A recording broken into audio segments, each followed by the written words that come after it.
And now Formula One news in a Japanese Grand Prix special.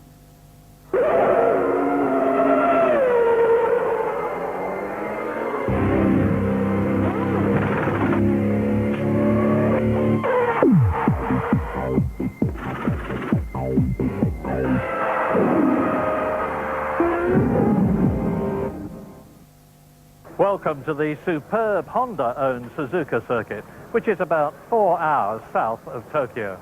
It was an emotional time here last year when Damon Hill won the World Championship, and it could be again tomorrow for Canada's Jacques Villeneuve if he can stay just 1 point ahead of his season-long rival Michael Schumacher. Well, you're right there, Murray. That's Villeneuve's task for the weekend, but I, for one, very much hope that Michael Schumacher wins this race by the skin of his teeth, maybe in a downpour or something, so we can really take this title fight to the last race of the year in Spain.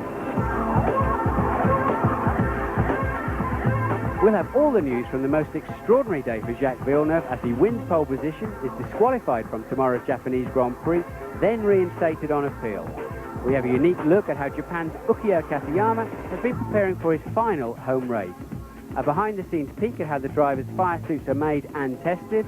A last chance to win our amazing Ferrari competition, pens and papers required for that, and of course, the full story behind today's remarkable qualifying session, so don't go away.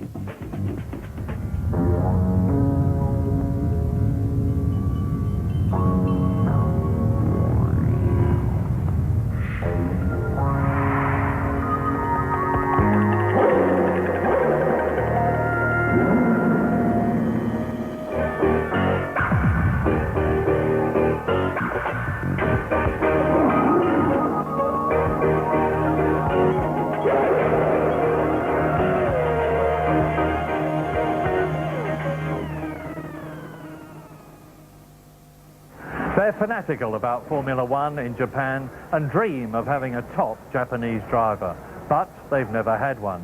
Not Satoru Nakajima, not Aguri Suzuki, and sadly not Ukyo Katayama, who's just announced his retirement to develop his second interest, which Louise Goodman found out about. Question: what does a Japanese driver who races for an Italian team and lives in Surrey do in his spare time? The answer, of course, is swap the safety belts in his cockpit for a safety harness and go climbing. In fact, Minardi's Ukyo Katayama spends virtually every spare moment practicing at a climbing centre called High Sports near his home in Redhill, where he showed me the ropes. Even after you've just raced in a Grand Prix, if you come here on a Monday, the day after? Yes. Monday, Tuesday, Wednesday, Thursday. While he's not used to too much success at the wheel of his Minardi, Ukyo is a successful climber who recently scaled the Matterhorn in record time. It took only 2 hours, 15 minutes. Which was a new record. It's not official, but I didn't use a stopwatch. And just God said it's fit enough and it's so fast. So you're the quickest man ever to climb the Matterhorn, unofficially? Unofficially. But if someone complain, Yeah. I must go to Matterhorn again with a stopwatch next time. So where else are you going to climb? Are there any mountains you really want to climb that you've never been to? Yes, Mont Blanc and a lot of mountains, but now I have interest in altitude. And then, so finally, I want to climb my Everest and K2. While Ukyo practices long and hard to reach his ultimate goal of climbing Everest alone and without oxygen, some people think he's completely mad. But clearly, mountaineering is his first love. I don't think I'm crazy, but if, example, sometime I go to summit of Mount Fuji just to sleep, without tent, without food, just to sleep. Because to get used to those conditions, the forest bivouac, sudden bivouac. But if people see me, it's bears and it's dirty clothes, and people don't realize about me, and They don't realise this is Ukyo Katayama, famous Formula One driver. yes. I think maybe you are a bit crazy. I don't think so. Well, I must admit, in my time as a Grand Prix driver, I never climbed too many mountains just before the Grand Prix itself. Probably because I lived in Norfolk where there aren't too many. One thing we never skimped on, of course, was the fireproof clothing. Altogether, the kit that we wear gives us something like 30 seconds of life in intense heat. And that's very welcome when you consider that the back of our seat in a Formula One car is the front of a 44-gallon fuel tank, topped up with these things here, the refuelers. Louise Goodman has been to have a look at how that fireproof clothing is made. A nightmare for any driver. Last year, Pedro Diniz felt the full force of an onboard fire in Argentina. Thanks to quick work by the marshals and his protective clothing, Pedro walked away. These overalls aren't just for mobile advertising hoarding, they're a critical part of the driver's safety. They're made of a special fire-resistant material called Nomex and manufactured here at the Sparco premises in Bolgaro, northern Italy. The man-made Nomex fabric contains Kevlar, a special fire-resistant compound able to handle temperatures of several hundred degrees centigrade.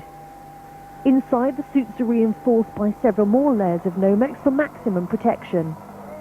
Each piece is then individually cut to the exact measurement of the driver and sewn together using Nomex thread. Dutchman Jos Verstappen found out the hard way just how protective the finished product can be at Hockenheim in 1994.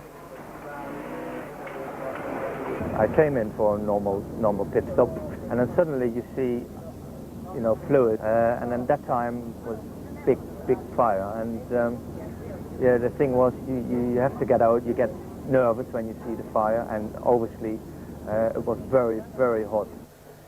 This is the actual fire suit worn by one of the mechanics. You can see how intense the heat was. That's where it's melted his radio. That's the plastic from the refueling hose. On the outside, it's a real mess. But if you look inside, there's hardly a mark. Before the final stitch, sponsors' logos are programmed into a computer and automatically sewn onto the overalls at a rate of about 700 stitches a minute. These help pay the bills and give the drivers that chic image they're all looking for. They all want to be like models, so we have to make special cutting for them to look very, very good when they walk around the pit lane or the paddock. But they are less comfortable when they are in the car, so they have to make up their mind whether they want to be a model or a racing driver. Finally, rigorous tests are conducted. On the right, an old-fashioned cotton suit. On the left, the Sparco Nomex version. Strict guidelines specify that it must withstand at least 12 seconds of fire to allow the safety team time to arrive. The only part of the older suit that survived turned out to be the zipper, a sobering image, while the FIA-approved suit, charred on the outside, was as good as new inside. You know, seeing that feature's given me an idea. If I drag a pair of my old fireproofs out of the loft, it'll save me when your trousers catch fire in the commentary box. Thanks, Martin. Business. Today's qualifying for tomorrow's Japanese Grand Prix. It's crucial, the World Championship very much at stake. James Allen has the details. It had been built up all week as a confrontation between the big two, and it lived up to the billing. Jacques Villeneuve wasted no time making his intentions very clear indeed. Bit untidy there on the way into the chicane, ran slightly wide, but nonetheless a stunning lap. So I think this is going to pop him onto provisional pole. Yes, it is! Yes, Villeneuve moves up into provisional pole position. Cue Ferrari. First, Eddie Irvine jumped into second. Then Michael Schumacher passed his teammate and joined Villeneuve on the front row, just 0.06 of a second behind. Over the line, front row goes Michael Schumacher. With just over 5 minutes of the session left, Sauber's Gianni Morbidelli careered off the track, and the session was stopped. Morbidelli was okay, but his car was wrecked. 15 minutes later, the Villeneuve-Schumacher cat-and-mouse routine continued. Everyone thought both would blast one last hot lap. Villeneuve went out, but called off his lap when Irvine's stricken Ferrari brought out the yellow flag, which also prevented Schumacher from getting a final run-in. Michael, that was pretty close today. Very close, yeah. I think I could have done another improvement if the situation would have allowed me, but I'm happy on the position I am. Right at the end, after the restart, you stayed in your car. Was there a little gamesmanship there between you and Villeneuve, getting him to use an extra set of tyres, perhaps? No, I wanted to go out, but then I saw all the cars out and some cars stopping, and then I knew it's going to be a mess, and I just wasted another set of tyres. So it's you and Jacques head-to-head into the first corner. It's a thrilling prospect, isn't it? Ah, going to be a good one. You feel confident here? Very confident. Best of luck. Thank you. We came here wanting pole, knowing that it would be a great track for the car, for myself also. So, you know, it was looking good, but I wasn't expecting Ferrari to be so close to us, or in any case, both Ferraris. And the bad thing is that my teammate is behind, so he's not in there to help us. Presumably you came here looking for outright domination. You started quite well. Yeah, well, the car wasn't very good yesterday. As usual, on Fridays we're not very quick, but it felt better on full tanks. And today, even with the lower fuel, we managed to get the car working in a satisfactory way. It still wasn't perfect, so there's still things to find in it, but it's better with the full tanks, and today it seemed to use the tires well, so it's looking good for tomorrow. You came here being very confident. How do you feel right now in yourself? Well, very confident, definitely. The medium is there to do a good job, but now we'll just have to wait and see what Eddie does without having Heinz in there to do the same. It's a grandstand start, of course. You and Michael side by side into the first corner. It's what everybody wants to see. Yeah, well, we never really fought together this season. We did last year a few times, but we never did this year. So it's good that it's happening. Although I would prefer it if it happened once the season was over. Good luck. Thanks. So, Villeneuve on pole and Schumacher right next to him on the front row, with Ferrari teammate Eddie Irvine a menacing third. Häkkinen's fourth, Gerhard Berger fifth, and Heinz-Harald Frentzen is sixth. As for the other Brits, Johnny Herbert finished a creditable 8th, with Coulthard 11th and Damon Hill way back in 17th place. Villeneuve was looking good, but a few hours later, the story took on an amazing twist. Saturday evening, and Martin and I are back in the Williams garage in very different circumstances. After Jacques Villeneuve had put up pole position, he is excluded by the stewards for speeding under a yellow flag. Patrick, this is absolutely unprecedented in my experience. Where do we go from here? Is there going to be an appeal? I believe we put in an appeal. I think it's likely the appeal will get accepted and that Jacques will race tomorrow under appeal, and at some future date, either before or after Jerez, I would imagine before, we will have to follow that appeal in the FIA Court of Appeal. Do you think there's any chance the championship could be decided in a court about February time next year? I think it's pretty unlikely. You think it can be fixed pretty quickly? If Jacques starts the race and has a crash tomorrow with Michael Schumacher in the first corner, I mean, what on earth are we going to do then? What are we going to talk about then? Well, it'll make a dull race. We'll make a very dull race. Patrick, what's his attitude? Because there are people here saying that Jacques, being the sort of chap he is, he could just say, if that's Formula One, I don't want to know about it, and walk away. Well, I think sort of instant decisions is sort of not appropriate, but I mean, Jacques he's not exactly pleased with it at the moment, I can tell you that, but I can tell you he's also very determined to win the race tomorrow, whatever the eventual outcome is. I think it is a situation where there was a yellow flag and 7 drivers, including a double world champion, went by it on the other side of the circuit from the point of danger at speed. It often happens during races on straights where there's a waved yellow flag, where there's a car parking on the side of the track and the cars don't slow down, but it will have to be, presumably in all those 7 cars, which were the only 7 cars on the track at that time, they all came to the same conclusion, and the FIA are saying, or the stewards of the meeting here rather, are saying that they were wrong. It's a difficult one. I would have said that in the case of Jacques being under a suspended ban, he might have been wiser to have made a deliberate point of slowing down, but he didn't, and it's not the situation we're dealing with. And the FIA are not famous for relenting under appeal. We haven't got a very good record in the FIA Court of Appeal. Well, whatever. As you can see, the Williams team are busy continuing to work on Jacques' car on the assumption that he is going to be taking part in the race tomorrow. A race which you can watch live on ITV starting at 4:30 tomorrow morning. There's going to be a rerun at 2 o'clock. again, of course, on ITV.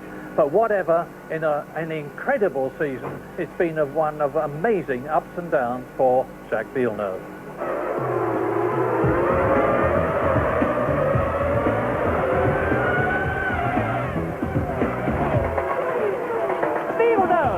Villeneuve out of the race at the beginning.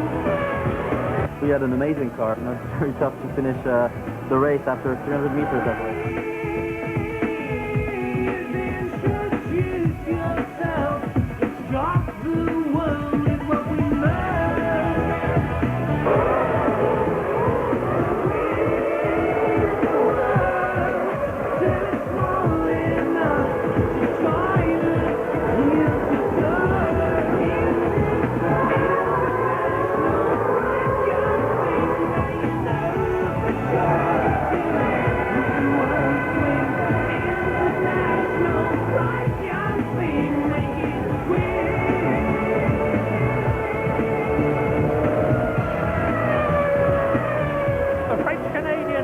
To be retiring, no points for Jacques Villeneuve. So Frentzen, Villeneuve and Hakkinen on slicks, everybody else on wets. We had data telling us it wasn't going to be wet after half an hour, and it turned out it actually rained more, so our dry setup with slicks was useless.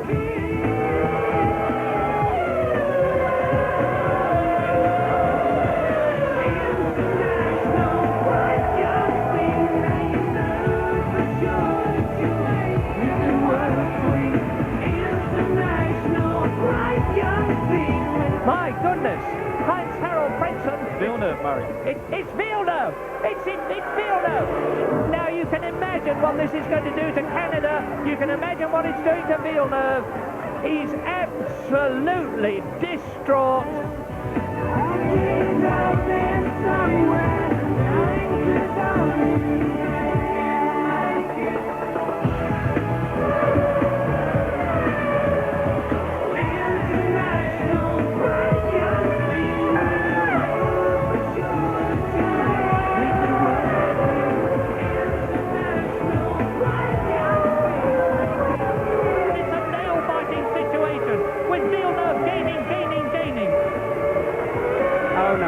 I don't think he's going to make it.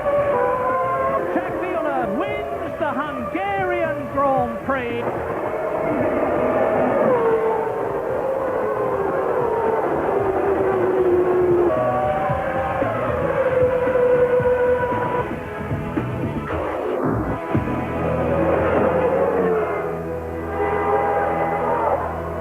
What would it be like to be the world champion? I don't want to think about it until it's done, and hopefully it will be done.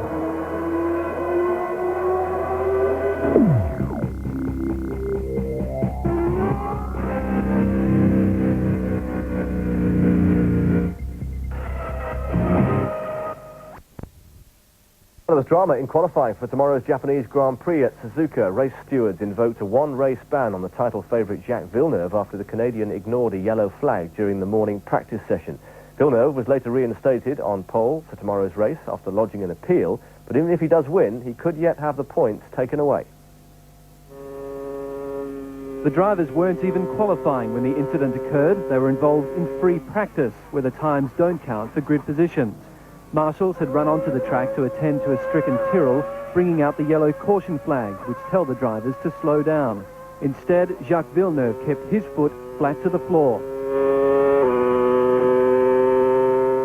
Jack, apparently on your fastest lap, you passed the yellow flag. Were you aware of that? Well, the yellow flag was down the straight. Into the corners there was a stationary yellow flag. The waved yellow flag was down the straight, and you know, once you're flat down the straight, you can hit the brakes, but there's no point. He mightn't have thought so, but McLaren's Mika Hakkinen saw the flags and slowed down, putting his arm up to let others know what he was doing. Villeneuve went on to claim pole position for the race. Then, some 4 hours later, the race stewards asked to see him. He was already under a suspended ban for the same offence. This time, there was no leniency, and he was disqualified. 7 other drivers did the same thing out of the 9 that were on the racetrack at the same time. So we believe we have due reason to appeal. Villeneuve will be allowed to race under appeal, but whatever result he achieves could count for nothing if Williams lose their case. all of which has put the smile back on Michael Schumacher's face. Philip Martin, Sky News.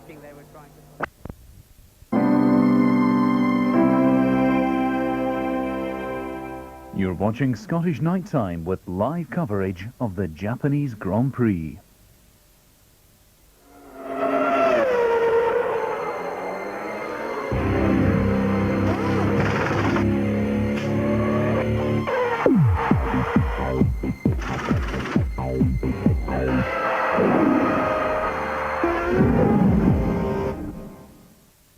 Hello.